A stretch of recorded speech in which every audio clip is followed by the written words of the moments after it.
यदि यह सिद्ध हो जाता है कि प्राचीन मानव कम से कम, क्या पहले के लोग 500 साल तक जिंदा रहते थे? यदि यह सिद्ध हो जाता है कि प्राचीन मानव कम से कम 500 वर्षों तक आसानी से जिंदा रह सकता था, तो हमें इतिहास को फिर से लिखना होगा। वंशानुक्रम में तारीखों को बदलना होगा। वर्तमान में इंसान अधिक से अधिक 100 वर्ष जी सकता है। प्राकृतिक रूप से व्यक्ति की उम्र 125 वर्ष तक ही हो सकती है। फ्रांस की रहने वाली जीन कालमेंट 122 वर्ष तक जिंदा रही थी।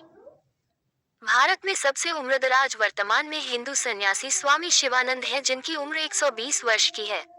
वे अभी भी स्वस्थ हैं। देवहरा बाबा के बारे में दावा किया जाता है कि वे 750 वर्ष तक जिंदा रहे। उनकी मौत 1990 में हो गई थी। त्रिलंग स्वामी, जिन्हें गणपति सरस्वती भी कहते हैं, उनकी उम्र 286 वर्ष की थी। त्रिलंग स्वामी का जन्म नरसिंह राव और विद्यावती के घर 1601 को हुआ था। वे वाराणसी में 1737-1887 तक रहे। इसी तरह शिवपुरी बाबा थे, जो 27 सितंबर 1826 में जन्मे और जनवरी 1963 में उन्होंने देह त्याग दी। बंगाल के संत लोकनाथ जी का जन्म 31 अगस्त 1730 को हुआ और 3 जून 1890 को उन्होंने देह छोड़ दी। आयुर्वेद शास्त्र के अनुसार मनुष्य की आयु लगभग 120 वर्ष बताई गई है, लेकिन वह अपने लोकबल से लगभग 150 वर्षों से ज्यादा जी सकता है। कहते हैं कि प्राचीन मानव की सामान्य उम्र 300 से 400 वर्ष हुआ करती थी, क्योंकि तब धरती का वातावरण व्यक्ति को उक्त काल तक जिंदा बनाए रखने के लिए था। पौराणिक और संस्कृत ग्रंथों के अनुसार भारत में ऐसे कई लोग हुए हैं जो हजारों वर्षों से जीवित हैं। हिमालय में आज भी ऐसे कई ऋषि और मुनि हैं जिनकी आयु लगभग 600 वर्ष से अधिक होने के दावा किया जाता है। हिंदू पौराणिक ग्रंथों में उल्लेख मिलता है कि सदियों पहले ऐसे कई देव पुरुष थे जो सैकड़ों और हजारों वर्षों तक जीवित रहे थे।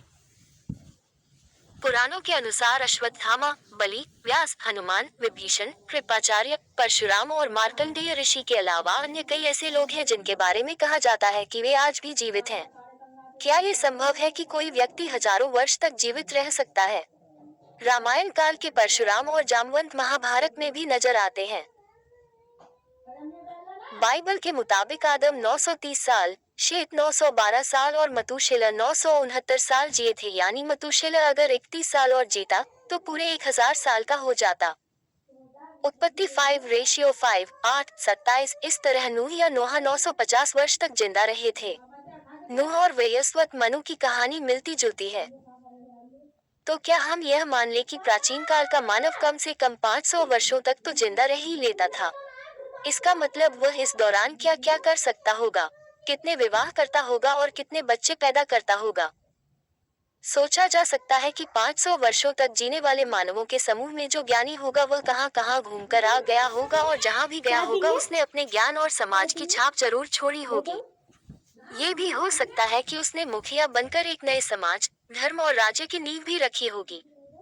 ये भी हो सकता है कि उसने ज्ञान विज्ञान, आमोद प्रमोद की खोज की हो या और कुछ खोज लिया हो।